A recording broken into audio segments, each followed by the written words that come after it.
Yo, young hustlers, it's your boy NSG right about now. Yo, man, I'm very fortunate being able to do this podcast with the one and only Mr. Alex Branson, representing Empire UK Asia, man who linked me up with Empire with Ghazi, and just the guru. Mr. Alex Branson is the guru, the person I go to, the oracle for advices, for knowledge, for growth.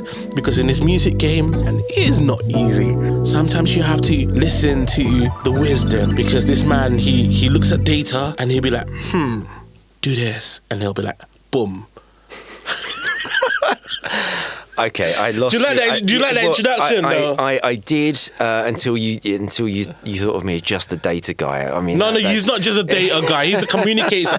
That's one factor. That's one facet. That's not fair, actually. No. It's very kind of you to say many of those things, and many facets of.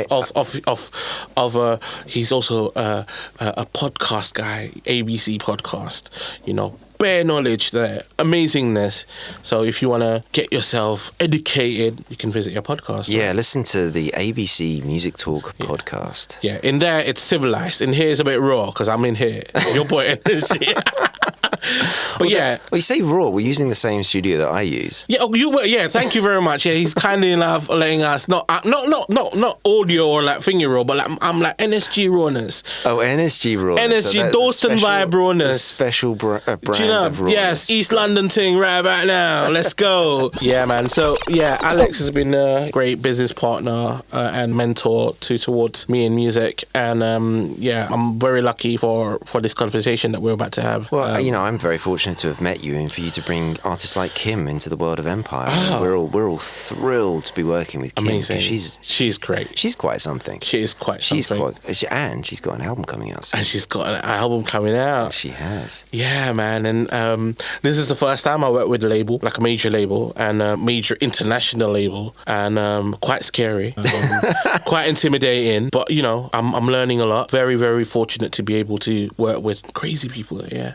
There's Latina Davis and Ghazi and... Oh, I mean, Ghazi has assembled an incredible group of people, and me. Yeah, man, and yourself as well. No, but as an aside. Yeah. But yeah, I mean, the Empire team is very different, I think, from how most other companies have been put together. Yeah. And it comes from Ghazi. He's somebody who loves music. He can create music. He loves music. And he's an incredible businessman, and a really sort of like technology enthusiast. And all of those kind of sort of facets of him have come together to create this world-beating, and culture, company. Yeah. So man, I mean, that's how we know each other. And in this podcast, we're going to talk about marketing and data. And what advice would you give to people about the data that they got? Some of the most common mistakes I think people make when thinking about data and who they are is that they start looking at the wrong metrics. There are some very visible metrics that we're all very familiar with, things like the number of followers, and the concept of followers is it sort of permeates every sort of facet, whether it's social media or whether it's the actual DSPs like Spotify, and that on its own is just one version of how you're measuring success. It's got more complicated sort of as time has gone on, and I think for the most part people are a little bit more aware and a bit smarter about really what they should be focused on is how engaged that audience is. So you've got the sort of different measurements of who you're trying to talk to. Now, and in our business, the only things that we're concerned with is the artist and the audience, right? We sit in the middle and we're supposed to enhance this process. If we're not, we should get out of the way. Right. Okay. So, and there's some incredible platforms out there, and I want to mention, and actually if anyone's interested on this particular subject matter, they should go and check out a company called Chartmetric. Chartmetric, and I interviewed Chaz Jenkins on my podcast, so do check out the ABC Music Talk podcast. Look for the Chaz Jenkins episode. He imparts a lot of wisdom, in particular around trigger cities. And we'll trigger cities. Trigger cities. So, I mean, this is a whole concept that they kind of pioneered, and in Indonesia, Jakarta is a trigger city. Trigger city. Yeah. So, and what these are is highly highly densely populated parts of the world where if you think about how algorithms work and how Google search engines will index the web, etc. If you've got a lot of activity all of a sudden coming from something, that is a metric, and it's a big metric, and so that can then have a knock-on effect and a larger impact into other markets. And so that's the idea behind Trigger City. There are random bands that usually have either Manila or Jakarta. There you go, Trigger Cities, Manila. Trigger City, yeah. Jakarta. All right, okay. So and what these do is they then you can then build what looks like from the West a really large fan base. Oh wow, look at how many Instagram followers you've got. Okay. Look how many Spotify followers you've got, etc., etc. I need advice on this because like you hit the point, but I still don't get it because at the moment I have a song that is popping off in New Taipei, right? I got this one song that's like nearly 500,000 released under Empire. So what should I do with my Taipei situation? Okay, so what you're now talking about is analysing the data. So there's the kind of the data that exists anyway, but then it's about understanding what that actually means. Where I don't know what that means. Right, okay. So in my example, what I was saying was if you wanted to just go out and tell people a story, you could tell them a story.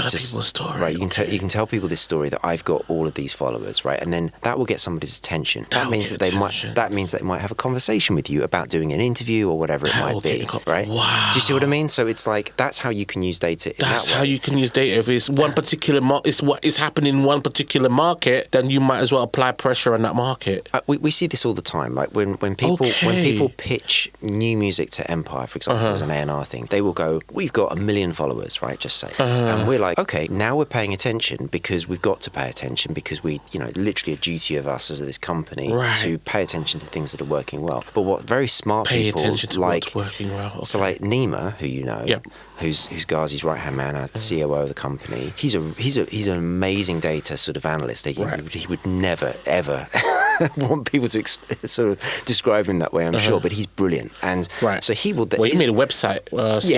He's done so much. That hip hop website thing. He must have understand the hip hop culture's data situation things. Yeah, and really all I was going to say was that he would never look at that number and go, "Okay, great, 1 million, good." He will go, "But why? What is it?" But why? Of course. Yeah, that's such a simple mantra to have. Of course. But why? Like, where did that come from? Like, why is it like that? Why did it come from? And it gets more granular, of course. What he will start looking is, so for example, we all know that you can buy likes, you can buy clicks on things, but what you can immediately do and very, very quickly is work out how real something is or whether something's happened for one particular reason. It might be that a particular song was used on a computer game, right? And therefore it lived on YouTube and people started to use it and you had these great big YouTube numbers around one particular song. It's got nothing to do with how many fans that artist has. It was just a song was used on a computer game that was popular by people that played that game.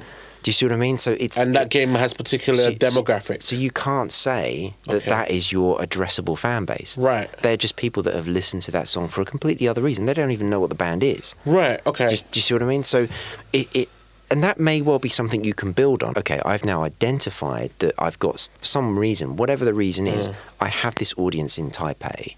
What do I do with that?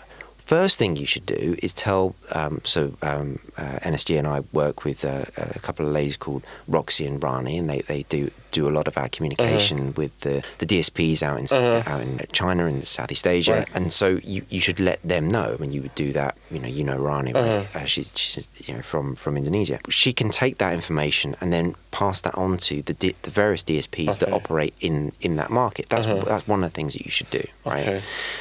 Is there a way to look at data of like streams or whatever and have that influence on the music? How would you explain data to an artist and how it should or it should not influence the artistry? So you're asking the question, how do you explain the importance of data to an artist?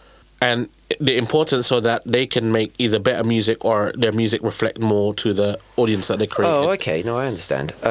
Oh God, yeah. It is hard, isn't it, bro? Well, no, it's a good question because it is hard. I think as music industry professionals now, I know you sit far more on the artistic side than I do, but like you said before, you have to do it all now, right? Yes, you do. Yeah, you have to. There's no question about it. You should have an awareness of everything. Awareness, okay. Yeah, awareness. Whether or not you either choose to or you're ever able to become proficient in all the different disciplines that is now expected of an artist. You know, I mean, people are now calling artists creators, which is just it's heartbreaking. It is heartbreaking. A little bit, yeah, because of course then you just make the leap to the so-called influencers and people like that. It is heartbreaking, it makes me very sad. I think having an awareness is really crucial. I think that in the same way as I was in an indie rock band when I was young and at school and naive and thought I was good. And sometimes you would play on a stage a track, and then if the audience reaction was "this is no good," you wouldn't do that again, right? Or you'd make a change. And and I saw the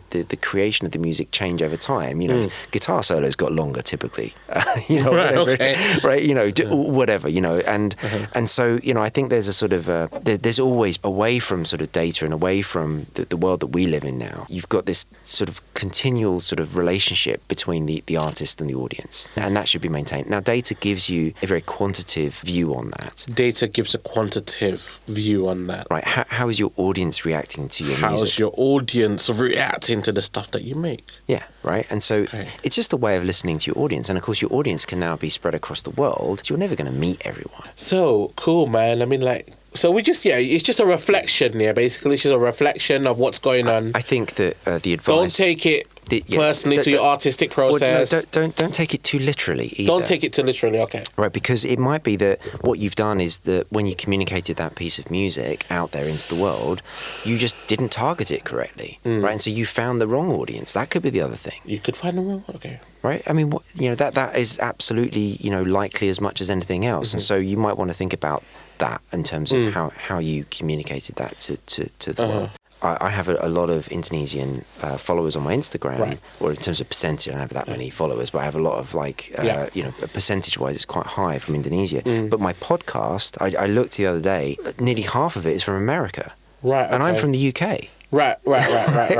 So if I'm thinking about my podcast, how do I promote that? Right. I've got to figure out how to really target the US, because that seems to be where most of my listeners are from my podcast. Yeah, because they want growth in the music thing, and I guess, well, that's what maybe the subject matter is just more appropriate.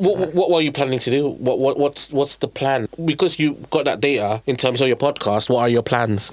Well, okay, so I've spoken about this on my podcast because it's an accidental thing that I started doing, rather than it's not intentional. It's not a career at all. It's just purely something that I thought I could do, and I could help people by doing it. Yeah. But I do think about the idea of, well, okay, so people are interested in this. I have regular listeners. It's thousands of people that come from all over the world to come and listen to my podcast. But I'm not a marketeer. That's not my. But specifically for the American audience. Yeah. So I realized there was a point where I had majority male listeners, right? And I wanted to change that, or at least I wanted to know if I could change that, right? And so what I realised, and many people pointed this out, was I had too many male interviewees on the podcast. So I stopped doing that and put some incredible ladies and females onto the podcast, and of course, guess what happened? Right. It changed the demographic of the people listening to my podcast. Right. I mean, it isn't rocket science. No, it isn't. So similarly, I think if I wanted, a bigger US listenership, you want to get US. I could just go and interview a bunch more people from the US. I know plenty of them.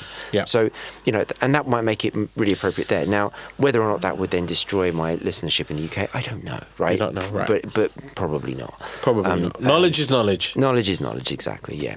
But again, it's not something I do professionally. I just do it for fun. Yeah. Likewise, I mean, music. I make music. But these things are interesting to look at, right? I take it as if we're having a conversation where I want to find knowledge, I might as well document it for the sake of legacy. Yeah. I think in this digital age is important, because you might never know how certain kind of stuff that we create through these podcasts can be of value for other people, and that could never go wrong, right? Mm-hmm. Yeah. Yep, for sure.